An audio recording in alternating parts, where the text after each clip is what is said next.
Good evening. This is Power Moves, where celebrities, athletes, key influential executives share how they make money, how they attract power, and how they earn respect. I got my partner in crime, Mr. Career Crossover in the house. What it do, And my baby? What it do?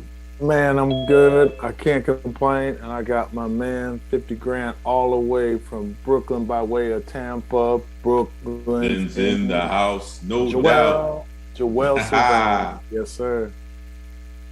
So, man, what's going on in the world of sports? There's a lot going on, man, in the news. Jeter, Wow. talk about it. Talk about it. Well, I think if you haven't heard by now, the MLB Commissioner Rob Manfred announces that some of the regular season games, unfortunately, will be canceled after the league and the Players Association could not reach a deal. Mm. So what that means is there'll be less baseball, and there could be even more less baseball if they don't reach a agreement. So there's a lot of stuff talking. There's a lot of people not happy. Um, Baseball should be happening. It certainly is the type of opportunity that people wait for all year long. This is the spring. You know, the pitches and catches, they keep they get out early. Everybody's waiting for their time to get that ball here in Florida. I mean, we see the Grapefruit League, all that stuff, man. It's a good time, but now it's something serious. So we're hoping to see baseball get their agreement together that they can amicably agree upon, but there's still a lot to find and figure out. So stay tuned. That is part of what's going on in sports. What have you heard, man? Because this is a big deal. Man, I mean, you know what? I think what I find interesting about the whole baseball situation, didn't they just have something like this that happened a couple of years ago? Like, they just can't get it together, man. I mean, I know these guys are making a lot of money, right? But man, Well, what's up with the Players Association that they can't have a longer term deal? I mean, you know, the NBA, you know, of course, I'm a big basketball person, right? hmm You hmm see my Ebbets Field in the background, but I see. man, I mean, with like, what is it about Major League Baseball that they just constantly just have these issues? Well, I mean, it's a host. It's no one thing. I think you know, baseball, like a lot of sports, is starting to contract. I mean, there are just nuances that within the game and within the agreement that have to be fixed and worked out. So there's stuff on the field, how deals are done, how much of a deal is on the right side or the left side, and there's just a large stake here because you're not just talking about looking out for the money here. We're talking other sponsors. We're talking about globalization. There are opportunities for the game to grow. Where it is right now is that the fact that they can't reach agreement. Tony Clark, who's over the PA, certainly has his hands full, and him and his team. But we it's not unusual for leagues to not agree. I, as a former NBA executive, I went through two lockouts, and there was a blackout for a period of time where we weren't playing for months, at least Mm-hmm. 4 to 5 months. It was a very dark time, a lot of questions. So, what I would say to on either side is, uh, my experience has been that there are very high level things that certainly need to be worked out, and there are things here at the bottom and in between. Now, what gets decided upon is just really them taking their time and saying, this is our number one priority, and this one is our number one priority, and trying to get both of them to come up and meet each other so they can quickly resolve. Now, whether or not that can happen in baseball's case is going to be remain to be seen. So outside of that, man, let's switch gears. Entertainment as well as global news, we certainly want to jump into that. Let's not forget what's going on other parts of the world. And then we're going to get into our guests. So we're looking forward to that. Go ahead, Joel. Yeah, I think I want to just jump into the global news, right? Because, Yeah. In talking to, friends of mine up in New York, people are definitely scared, right? Because when you're in New York City or LA or in the Midwest, that that's the targeted areas where if they were to send a nuke, it's going to go. So people are very concerned, right? Rightfully so. This whole Putin situation is, it's like a big bully, right? Just coming in, I want Ukraine back. So this is definitely very serious situation. All we can do is pray for the Ukrainians. Also, we have to pray for our brothers and sisters that have been denied transportation to flee the country. And I know there's been news and saying, the Ukrainians are racist. The reality is, and a friend of mine, Jacob York. Jacob York used to manage Biggie, was Biggie's partner. As a matter of fact, he was also on one of Biggie's songs. But I think one of the things we got to take into consideration is when something like this happens, it's important that you run to your embassy, right?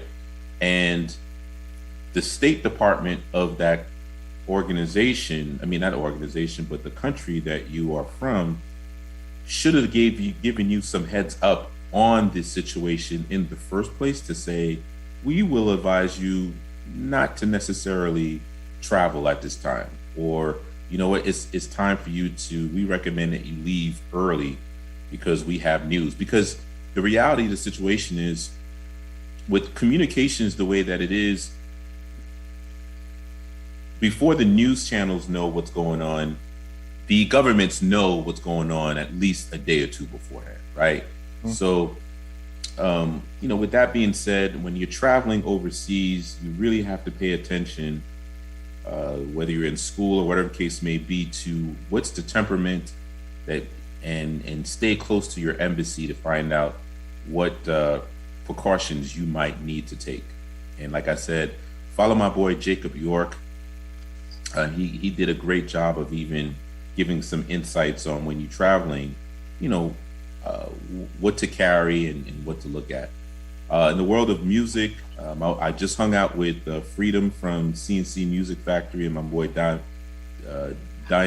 the DTA Experience, Diamond the Artist, and Unicia. They performed at the Championship Martial Arts in Orlando this past Sunday, along with Rob Bass. It Takes Two. So that was fun, hanging out with them and just reminiscing on the music stuff. In other words, in other news and music, right now I'm catching a blank, but people are looking to put a lot of albums out there. I love what's going on in alternative R&B. The way the music is just really flowing from that perspective, and people are putting. Charlie Wilson just put out a single with Johnny Gill, and the New Edition concert. Woo! Everybody's talking about that, man. They love him. And Jodeci is back. Jodeci did their thing in Madison Square Garden and all the other tour dates, and of course Uncle Charlie is definitely representative. So they will be here in Tampa on April 7th. So if you don't have your tickets, get your tickets now, because Who is they?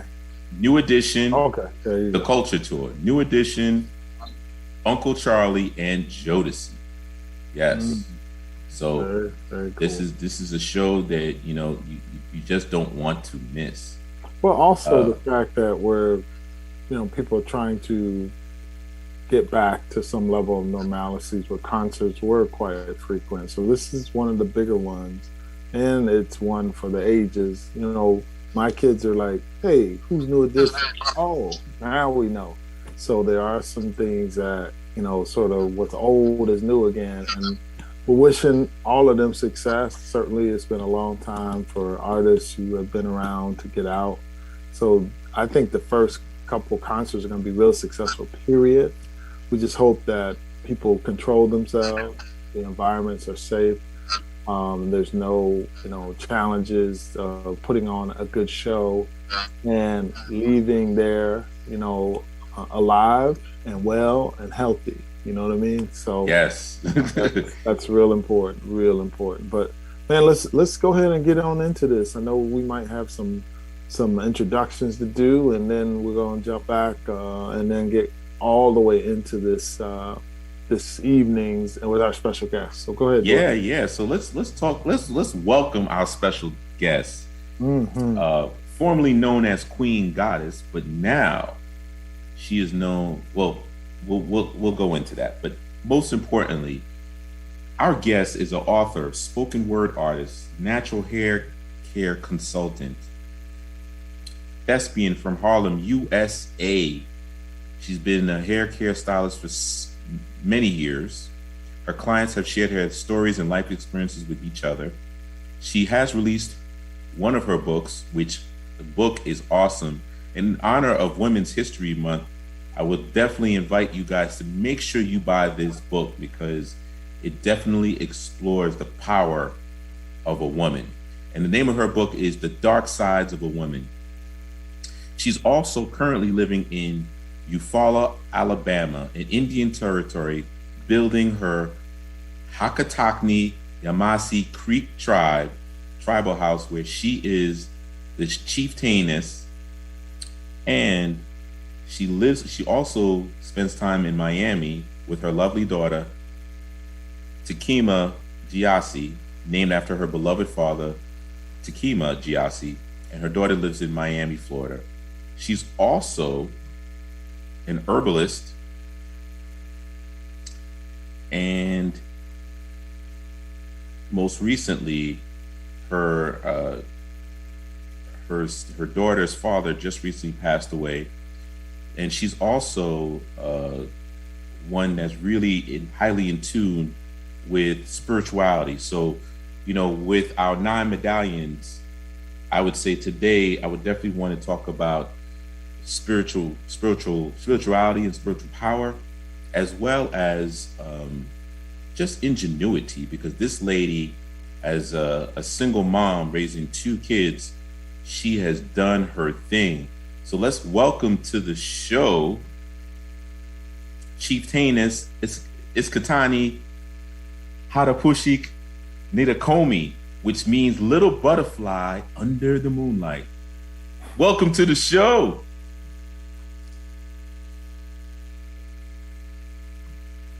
Oh, wait. You're on mute. Let's unmute her. There we go. Okay. Halito, Hoshio, greetings to this wonderful show and platform. I am Chieftainess Iskatani Hadapushkik Nitak Omi of the Hachnotokni Yamasi Creek tribe, or Yamasi, because some people say Yamasi or Yamasi or Jamasi, but it all means the same.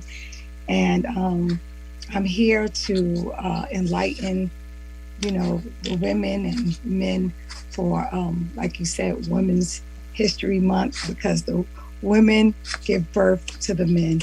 That's right. Hey, Kevin and I would not be here if it wasn't for our moms. That's right. Shout out and to all dads, but yes, mom always comes first. We have to carry you for 8, because I carried my son for 8 months. He came in the 8th month, 8 to 9 months, and some people's even shorter. Some children come in at 5 months, whatever. But however, I just want to let you know all names are relevant. Like my family, you have an evolution of names. So Queen Goddess, people still call me Queen Goddess. They still call me Goddess Queen Princess Lanisha York. That's from Harlem Mart 125. Shout out to Harlem Mart 125 Creative Visions, where I had a business there for 17 years. Wow. Right across from the world famous Apollo Theater.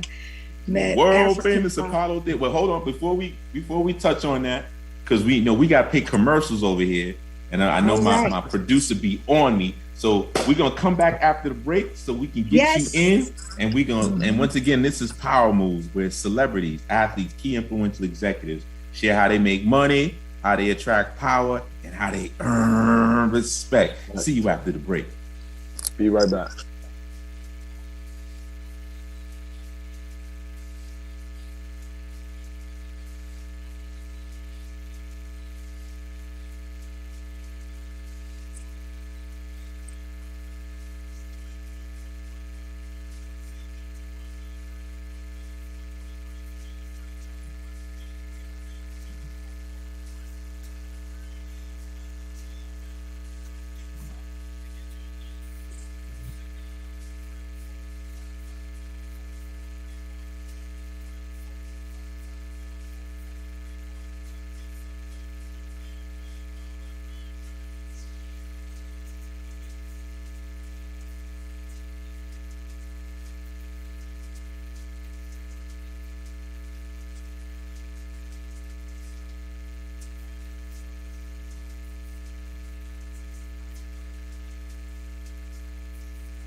All right, we back. This is Power Moves. We're here with the Queen Goddess, the Chieftainess, the boss, in light of Women's History Month. But we bringing in the Chieftainess. How are you doing, girl? I am wonderful. I am blessed and highly favored. I am excellent. Shout out to my brother. Today is his solar return born day. My mother gave birth to him today. Speaking of women, so I just want to acknowledge my baby brother on this divine day. Amen to that. Amen to that. Speaking of which, it's funny because you talked about children that were born premature. I was born 7 months, and I was already like 6 pounds and change. You see that? So I was going to be a butterball when I was coming. If I came the 9th month, right? It would have been a problem. Y'all kind of sneaking on us. Y'all get a jump start. Like my son, you born in 7 months. He was born in the 8th month. So y'all get a jump start because y'all came earlier than the whole 9 months. So y'all be a little more advanced because y'all got out before y'all was still in that incubation term of coming out at 9 months. So shout out to you and my son. That's right. That's right. Well, Chieftainess, and how make sure we pronounce that right. Give it to us. We want to say that. You can just call me Chief Iskatani. Okay. Chief Iskatani. Yeah. I got it. Love the originality. Thank you. Welcome to the show. And for Women's Month, as an author, creative entrepreneur, mother, and leader, how did you get the bag when you got started? How did you get to the point where you could grow money in what you did as a mother, author, and entrepreneur? Well, it all starts with our ancestors. I'm just a recycled ancestor. So I get it. It's in my DNA. It's in my genes. So I'm just recycling what my ancestors did. it was a journey. I, have to give a lot of respect to the Rastafari culture and community, because at 24 and 28 days from today, I'll be 60 years young on the 29th of this divine month. You look like you 35. No doubt. Well, it's the lifestyle. Yes. Thanks. I tell people it's the lifestyle. It's the lifestyle. And at 24, I got into the whole Rasta culture. And what's really great about Rastafari is the eating, liberty, the thinking, the whole nine. And from there, I, got a shop in Harlem Mart 125, and I opened up a culture Rasta shop. And from there, that shop basically took me around the world, actually getting cultural things for our shop. And it's so funny because at that time I was into Rastafari, but I was going to Guatemala. And Guatemala is where the Mayan Indians are. And at that time, I still wasn't connected yet, because my mom and my dad and my great-grandmother and my grandparents kept always telling me, because I got into the whole Rasta and the Selassie, back to Africa, Marcus Garvey, the whole nine. And I went to Africa like 3 times, and my parents was like, "You're not African. We are Indian. We are Cherokee, Blackfoot, Mohegan, Mohawk, and Yamasee." And they kept, telling me over and over. So it was actually a journey and a cycle from going through all that, because I ended up moving to Reno, Nevada. Then I moved to Seattle, Washington. Then I came back, moved back to New York. After New York, my son's father needed somebody to help him with his shop in Miami. I moved to Miami, left Miami, went to LA. And when I came to Miami, when he talked me into coming to Miami, he said, "Oh, it'd be a great place to write your book." He was like, "It's a whole different lifestyle in Miami. It's not that hustle and bustle of New York." And so that's how I ended up writing my book, because he was like, "Oh, it was a great place to write your book." And so I ended up writing The Dark Sides of a Woman, a collection of short stories about women and relationships. And that's how the book journey started. So, what has been the economic impact of being indigenous, or, well, claiming your identity? Well, it's very essential with everything going on now, because everything on the news you see is not real. It's a lot of fake news. Everything is really fake right now. It's a movie. And just get out your popcorn, because this is the month. There's going to be a lot of revelations. And being indigenous, it's important to know who you are, because we have been regentified. We went from, as like, the place that I have here, I always have wherever I am set up as sort of like a museum. And, we have gone from almost like 17 name changes to who we are originally, indigenous. We went from indigenous to darkies, we went from savages, darkies, niggers. Then we went from that to coloreds, coons, spooks, boys, 1950. My mom was born in 1940s, boys, 1950, colored, 1960, my era, Negro. 1970, my brother's born 1970, that was brothers. 1980 is when the blacks came in, we were reclassified as blacks. And then 1990, thanks to Jesse Jackson, he coined the phrase African American. So it's really important that you really know your identity. It's very, very important, because once you know who you are, then you can move in that fashion, because your ancestors are waiting for you to acknowledge who you truly and really are.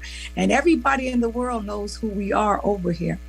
Like everybody, I've traveled all over the world. Like when I was in Guatemala, the Mayans knew that I was indigenous to America. Indonesia, they know, because when you travel the world, they're brown skinned, because we're not black. We're brown skinned with brown eyes and maybe black hair, but we're not black. And black has no standing in law. And Obama told us that when he became president, when Tom Joyner says, well, how does it feel to be the first Black president? He says, I'm not Black. I don't subscribe to the word Black because Black has no standing in law. And if you go in the courtroom, Black means you're dead. Civil lita mortis. You're dead. You have no rights. It's color of law. So you want to be really particular what you call your status and who you are, because a lot of times, a lot of our brothers and sisters are beaten down by that color code status, because if you're dead in law, you have no rights. So being indigenous, that journey that my great-grandmother, you know, continuously, my grandfather, he came off the reservation. The reservation is nothing but a plantation in Virginia. And they left Virginia, my grandfather on my dad's side, his sister's brother, my great-grandmother, Salika, they all left and they came to New York because of the fact that it was like a plantation. And they all kept telling us to really stick to our roots and our culture and know who we are. Because if we don't know who we are, it's going to affect us in the future. Wow, very, very succinct and well said. You know, there's so many things I want to add into that. We just don't have the time to really push that. But I'm so I really love the way you walk through the naming and how we were classified and named and that whole thing. You know, I still think there's a challenge with the romanticism, and I'll just say the N word. You know, where do you think we are with that? Is that still a challenge for us? Because I saw how you moved through it and you moved to the classification. How important is it for us to either, you know, lock in and move away from that? Or are people still going to be using that, particularly people of color? Because there's always a double standard around that. Meaning it's okay to some degree of people of color and then other people can't. You know, where are we with that? Because I really think you have kind of looked at it in a way, and I'd love to hear what your thoughts are. In a short way. Yeah, first of all, the word doesn't apply to us. We're not the niggers. It's not us. It's a spell casting, brainwash mentality. The Caucasian, aka paleface, they are the original niggers. The word negro came from Latin, meaning our skin complexion. We are not the niggers. We have to give them back their words. First of all, everything that we have been taught is a lie, and it's a bunch of brainwashing, and the biggest brainwash is from television.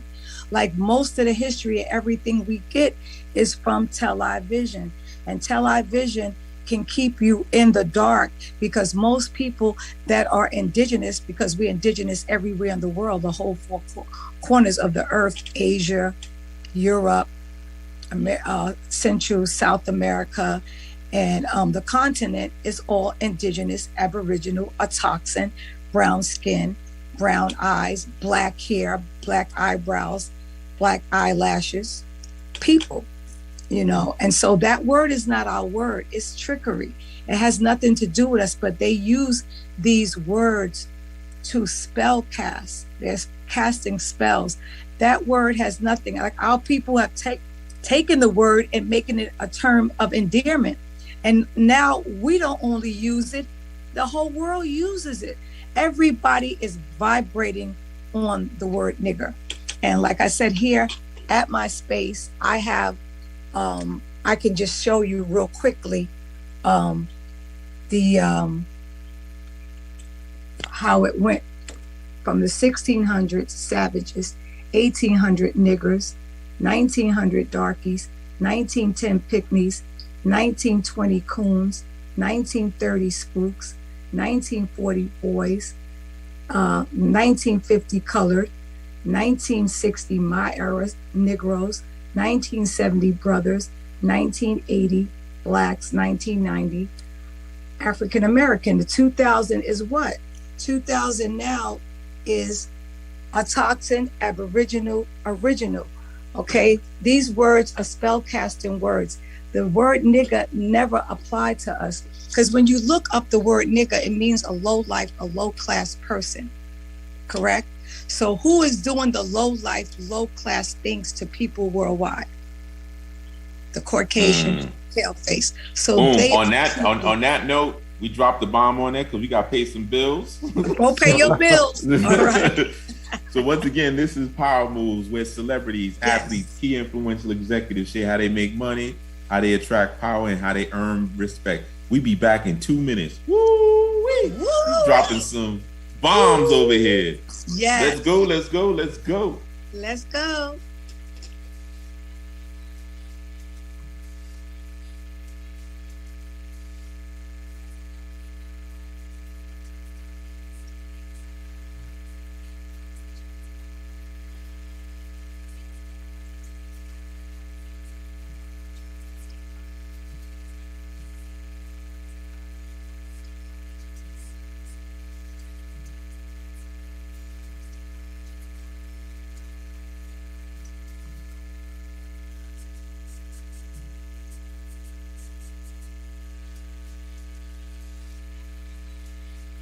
All right, we back with Chief.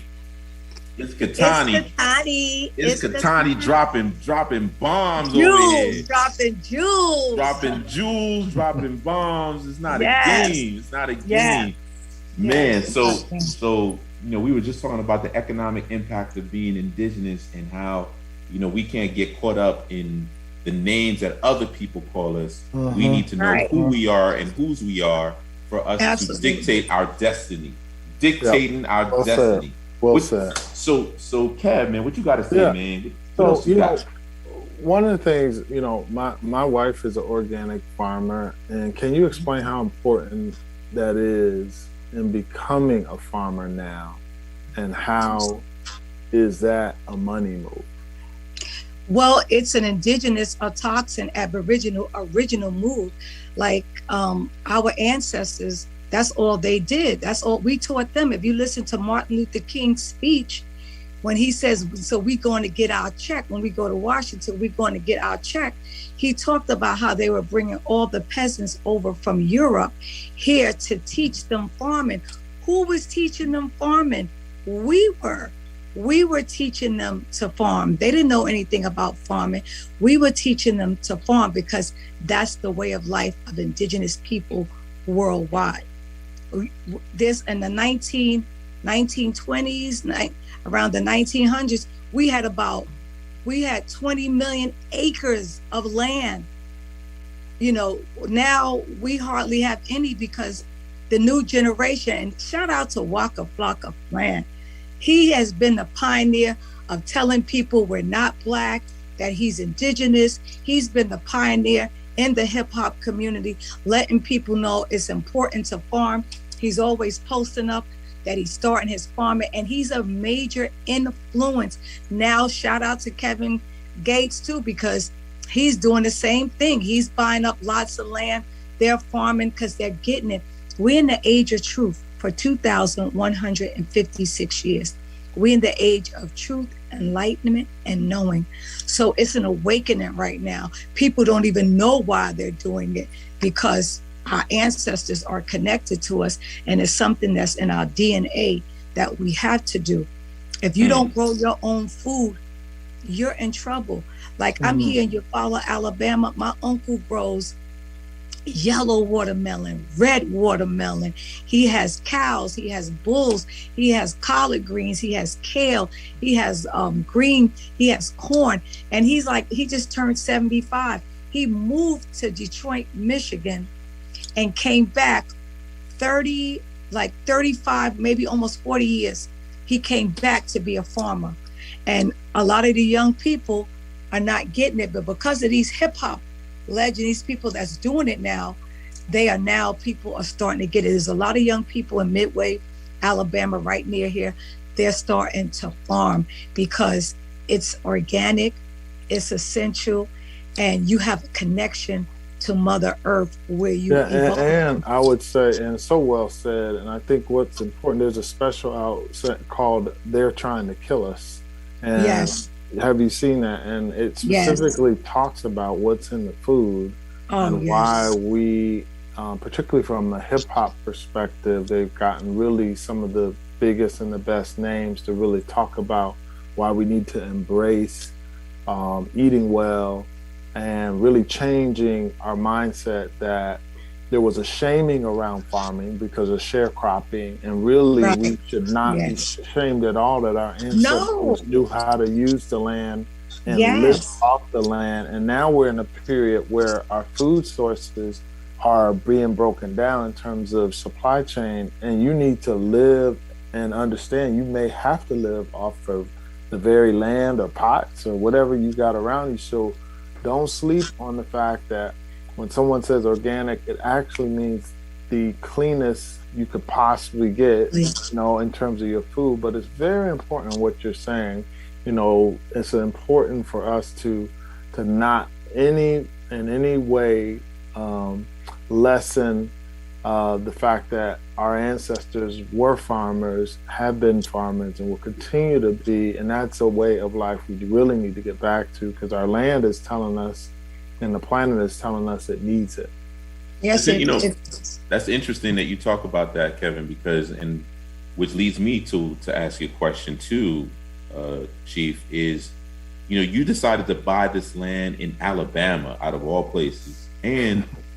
But the one thing that I do know about you is that you're an herbalist. And so, and I'm leaning towards our power segment, right? Right. Because that's a major power move for you to go to Alabama, get all this land, have your uncle come back at 75 years old, because that's keeping him vibrant, right? But you as an herbalist, how is understanding herbs and being one with nature, with the land that you purchase, improve your power? Well, I just want to make it clear that my uncle has been down here, been doing this. I just met him down here when I came down doing this already, because it was passed down to him. But what happened, I was working with another tribal, the Cherokee Kituwas in Georgetown, Georgetown, Georgia, which is right across the water, like 5 minutes. If I cross the bridge, I'm in Georgetown, Georgia, which I'm an hour behind you guys. But if I cross the bridge, I'm on you guys' time. And so I was helping another elder chief, principal chief, with their tribe, because I'm also Cherokee, and helping them. And so my aunt, who was here in Eufaula, I was in Miami, and she, we were all three of us was on the phone, and she said to this chief, she said, "Oh, you think my niece is coming down to Georgetown to help you?" She said, "But God is sending her to Eufaula to help me." And she told me, like, every day we talk, and she said, "I don't even know why I said that, but the spirit spoke to her, the ancestors." And while I was in Georgetown helping the other chief, I came over the bridge to see my auntie, and her brother fell. He was 83 at the time, and he fell, and she needed me to go with her to Midway to get him. And she's a retired nurse, and I'm a herbalist, and so, which is a medicine woman in the indigenous culture. So we went to get him, came back, took him to the hospital. He was okay, and we took him to her house, and I started helping her. She always tells the story that I'm 100 pounds, but how strong and amazing I am. And her brother is like 6'3", 6'4", 185. And she had these wonderful nursing techniques how to put, because he couldn't walk or do anything. And he had all these diabetic sores all over his legs, like especially at the heel part. It was just horrible. And see, I always travel with my aloe. Aloe is like the miracle plant. And so I use aloe to do hair, to heal hair. I use aloe for many things, but what I do with the aloe, when it dries, I make it into a aloe powder. And so I always keep it in a glass jar. And so when I saw his legs, it just was, it was just awful. And so what I did was take the aloe, because I came down here with like 100 plants when I moved from Miami, because I had an amazing garden in Miami. I had coconuts, mangoes. I had just so much. It was just phenomenal. So I bought like 100 plants here with me, and I bought like a bunch of my aloe, because you don't leave home without it. And so I had the aloe, and I put the aloe slime on him, and then I put the powder, and it actually healed. Like his legs were so Wow. ugly, and it healed him. Like it totally, like you can never tell that he had those diabetic sores. And Wow. it's the food that you eat that cause you diabetes. So I'm essential here, like educating, because in your follow, most of the people obese, they are, hooked on fast foods, which is killer food, is processed food. And so I've been helping a lot of overweight people by teaching them you can grow in pots. Because this was the first year that I literally grew most of my foods, my kale, my collard green, my peppermint, my lemongrass, my cilantro, my oregano, my hibiscus, so many things. Keep going. What you said? He said arugula. Keep going. Yes, arugula, the purple cabbage. And so my auntie, because I go back and forth from, your father to Miami with my daughter, because she just had my first grandson who was indigenous. And so she said, you know what? Plant them in pots instead of the ground, because I wasn't going to be literally here often, going back and forth. And when I came back, I had so much food. It was amazing because I had them on my front porch. I had them back on. It was just to come back and see that, because, her father passed on November 18th. And I immediately to Miami, because he was in Tampa where you guys are. And when I came back in January, I just was amazed, because I really didn't. I'm usually a ground person. I love to put in the ground. But she gave me that advice because her grandmother, her father, they were all farmers. So it's just amazing to be around, because she's 81. And if you see her, she don't look 81. You see my uncle, he's 75. He don't, because when you eat straight from the pot and the land and grow your own food, you see, no bumps in this face, no acne, no nothing. None. That's right. So because you're eating from the source. That's your power. That's your money right there. They talk about food being your medicine. Yes. You talked about that, but also it's medicine internally. It feeds your skin, it feeds your hair, it feeds your nails, it feeds your cells, it feeds your organs. So do you think you could help me grow my hair back? Well, it just depends, because I have a hair scope, and what I do is I look on it, because my auntie, she had a big bald spot in her hair, but it's the diet that what happens, how you get baldness, is the diet. And the main thing is table salt. Table salt eats our hair out. So you have to get more Himalayan salt, the black salt, organic, because that's why most of the women are going bald, and the men, is because of the diet. The diet is essential to everything. Once you change that salt and get a better organic, rich salt that has a source of vitamins and minerals, you might be having hair as long as me.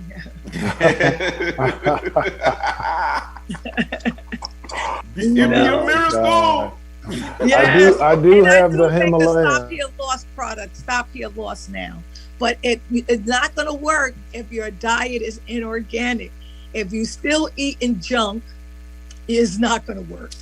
I remember, and we'll break after this, my wife says to me, she's like, I said, this is like 21 years ago.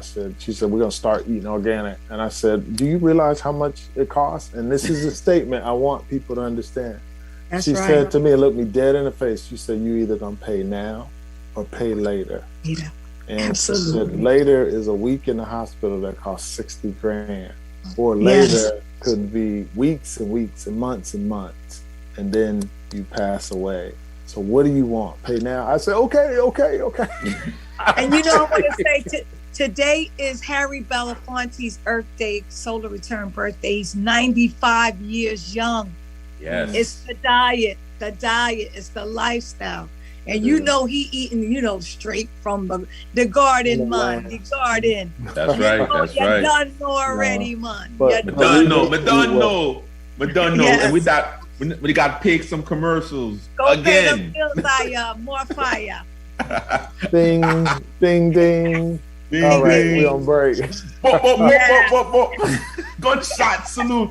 Yo, producer, Yes. give me some gunshot. Once again, this is Power Moves, where celebrities, athletes, key influential executives share how they make money, how they attract power, and how they earn respect. We see you after the break. We'll be back. Yes.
All right, we back.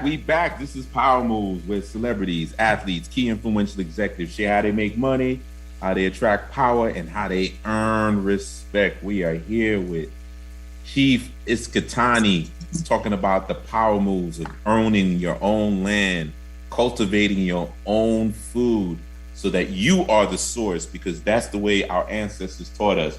And she's the woman, so speaking of power and being that this is Women's Month, right? I definitely want to give you, a lot of props in that as a single mom, the fact that you have taken care of your kids and you made that choice to make that your lifestyle, where a lot of women, especially, if you're an executive working in corporate, you're torn by the paycheck in comparison and taking care of your kids and having other people take care of your kids, as opposed to creating a lifestyle that provides a work-life balance. What advice would you give to women, especially single moms, on breaking away a little bit from that chain and having that confidence to do that, or tapping into that spirituality? That's a wonderful, great question. I love that question because, back in the days, I was sort of looked down on, because thank goodness and shout out to the Mart 125, Harlem Mart 125. It was a group of us that lived that culture and lifestyle as entrepreneurs, working for ourselves and taking care of our families. So we had like a network in Harlem, mothers and fathers that are single parents working together. And recently with COVID, because I work from home, I homeschool my daughter, homeschool my son for a bit, and then send them into school for afterwards they have to go in for certain things. But people used to say, oh, she homeschools her children, she doesn't have a television. I said, you act like I don't have a refrigerator and a stove. They go everywhere. You go to your house, there's a TV everywhere. Mm-hmm. And so when it comes to now, because of COVID, people used to say, oh, she worked from home. I could never work from home. She went to school online. I could never go to school online. Well, 2020 shut everybody down from saying that. They were forced to work from home. They were forced to go to school online. They were forced to. And because of that force, people said to me, my clients said to me, oh my gosh, Queen Goddess, you was ahead of the game. You was homeschooling your daughter, you were working from home, and people thought it, and now everybody has been forced to do it. And because of it, so many people did not want to go back to work because they got to spend quality time with their children and more family time. And a lot of people now are still, since everything has happened, they respect working from home, spending quality time with your children, and even homeschooling because of the jab and this and that. Many people, the mask, many people don't want their children going through that. So there's still a bunch of mothers now. They used to say, oh, they don't have any social skills. You have social skills when you go to a wedding, a party, a church. You don't learn social skills in school. You learn social skills being with your family. Sometimes children in school they're antisocial. They don't even socialize. So it's not in school. So because of the situation that we had in 2020 was basically when a lot of women became entrepreneurs and started working for themselves, because it was like a light came over to them, because a lot of people were forced to be at home. All before, prior to that, people didn't want to work from home. People find it really difficult to work for themselves. I tell many women, you are the job. You are the job. Nothing can do without you. If you work for Bloomberg, and you are the job, it's not going to work unless you're there. If you work anywhere, you are the job, and it's what you create, because you have a better chance of making $1 million, billion, or $1 trillion working for yourself. As long as you're working for somebody, you're on a fixed salary. Simple as that. You dropped the mic. That's the power move. Boom. Yeah, that is certainly, and I think what we're trying to convey is, that same spirit that holds people back. You said, a lot of times we certainly can put it out there, but how did you fight, if you did at all? I don't know if this is true. How did you overcome any type of intrepidation or obstacles to be so strong in your walk and what you do today? Because for an outsider, they'd be like, okay, who is this lady?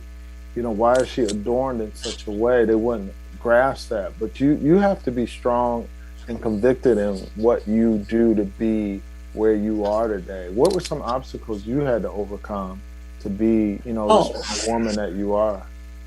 Oh, thanks for that question as well. I'll always take it back to Mark 125. Harlem Mark 125. Once again, I, started business at 24 there, and I worked with a lot of elders.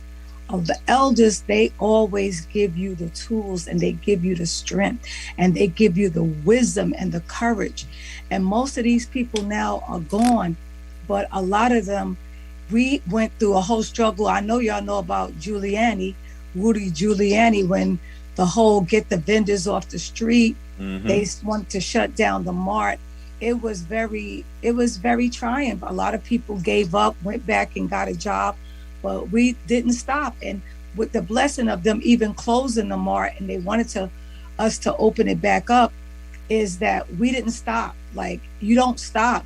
That's who we are as a people. We don't stop. At first you don't succeed, get up and do it again, and just don't give up.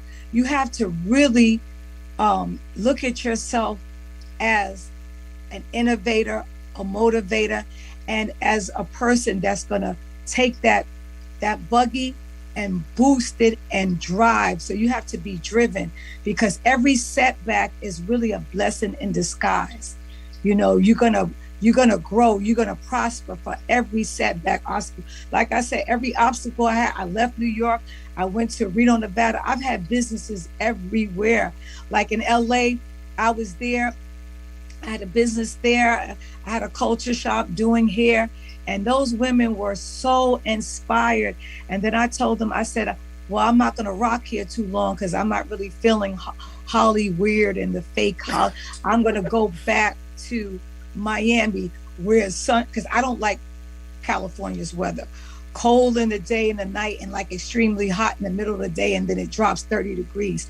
I'm a sunshine person. Even here in Eufaula, the weather is nice. We had a really gorgeous day today. And so me doing that, going back to Miami, once again, you have to, when you have your own business, you can pick up and go. My children have lived in so many states, because when you work for yourself, when you have a craft, if you have a service, I tell women every day, and men, if you have a service, and once you provide a service, you can take it anywhere. I lived in Belize. I had a store on the main road. My daughter was 1 year young, and everybody came. I took everything that I had in my house and I shipped it to Belize. I sold Pampers. I had a dollar sale on Sundays for the people. I had movie night. I did everything, because look, we're from Harlem. I'm a hustler, baby. Give it to me. You know, we're born hustlers. So if you can make it in New York, you can make it anywhere. And I've traveled around the world, and I watched Aboriginal, Autochthon, indigenous people worldwide in the marketplace. And half the people around the world basically are self-employed. Mm-hmm. They're self-employed, not by choice, because that's the only way they have it in those countries. They're basically forced to be farmers and to sell stuff. Where here we have a choice to go into corporate America, or go into the farm, or, you know, start your own techno business, your own hair care business, or your media business, or your basketball team, or whatever that you desire to do, restaurants, you know. And it's a lot of the industry people are now starting to do the same. They're, after a while, because a lot of them have gone broke. And, you know, Kanye West, he may be controversial, but he's proven it. And I do agree with him. Slavery is a choice. It's the state of mind. Because if you stay in that slave mentality, you'll never get out of it. And Damon Dash also said the same thing. You know, he was on the Breakfast Club, and he told them, like, you only have a share in this company. Your son can't come here and do anything, because you have to go check with your boss. He was like, my son has his own cookie thing. He has this, he has that, he's selling this and that, because he works for himself. He's doing for self. He says, don't save money, invest in your business, invest in yourself, because while you saving up for 401k, you might not even make it to see the 401k, when you could have started a business well, long time ago and been a billionaire, maybe a trillionaire. But you have to step out on faith. Like Nike, just do it and don't look back, because once you do it, you're going to excel. Because I've had many obstacles. Oh man, we only got 1 minute left, and I want to definitely touch on your book, Kevin. I know you had a question in regards to that. You're going to have to do it in 10 seconds or less. Oh, okay. Man, I don't know if we can throw it down that quick. Well, I can tell you that it's a collection of short stories about women in relationships. And as a natural hair care consultant, you hear many, many stories. And so most of those stories reflect a lot of our everyday, real-time life, what we go through. And every story has a moral to the story, an ending that is quite essential and can assist you in your everyday life, because you feel that I've written about you, but it's everything that we go through. So they can just so you basically got the written version of The Beauty Shop. But not, it's my experience traveling the world and meeting women all over, because a lot of times I wasn't in the beauty shop. I was traveling. Like the brother said, I had obstacles, picked up, left here, went to this country, went there. And so just seeing women in their power and how women excel no matter what. So I just had to do it. All right, so we gotta definitely promote you. I know we're going a little bit of overtime. Bear with me, producer. Bear with me, Basil. Please. But check this. So please, you need Chief. How do people get in contact with you? Besides, remember, because I want you to make sure you promote all of your product line, because you a hustler, baby. You know I am. Give it to me. So you can find me. I have a Happy to Be Nappy on Facebook, HAPPY, HAPPY 2BE Nappy. That's the hair care.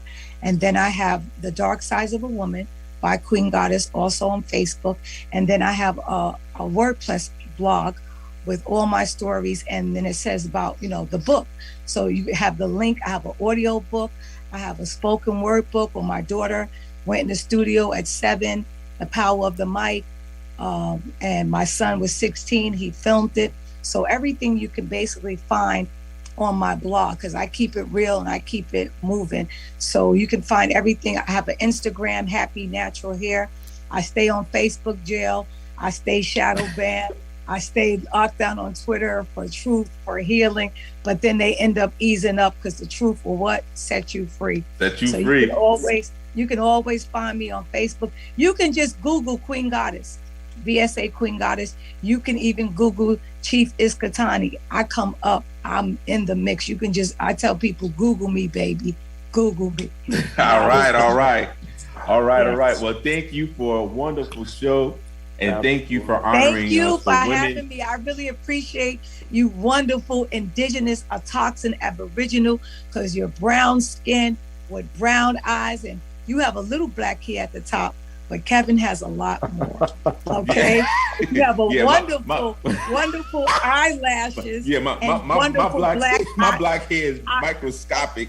Yes, and you have beautiful eyebrows that are black. Okay, because I want to leave you with this to think about. When you take the B off of black, what do you have? Black. When you take the W off of white, what do you have? Height. When you take the B off of brown, what do you have? Round. Stick around. If you're black, get back. If you're white, you're all right. If you're brown, stick around. Stick around. So let's stick around being brown. All right. Once again, I love you. Love you too. Kokoki, Nanaya, and keep doing great things. Let's keep the power going. More power to you and all our listening audience. Much love and light. And gratitude. Same to you. Gratitude. Same to you. Thank you.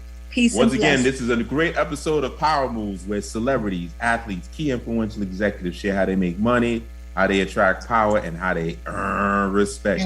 We'll see you next week, baby. Baby. Yeah. Peace.